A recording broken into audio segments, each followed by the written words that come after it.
coding architecture is REST, web server is this, the real time is not real time.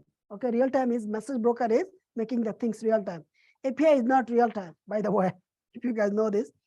Technology of Python, Flask, web server. This is the web server. This is the app server.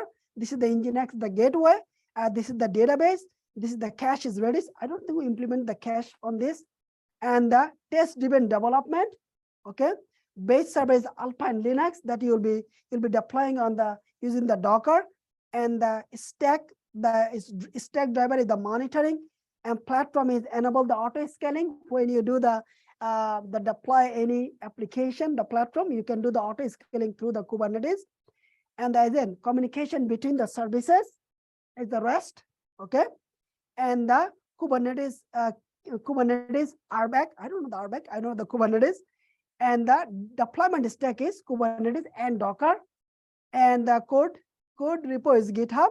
Auto deployment not applicable. Testing tool is Postman. Project management, you can use the Jira. We use the TFS, and the front end is React. That's actually your technology stack for this.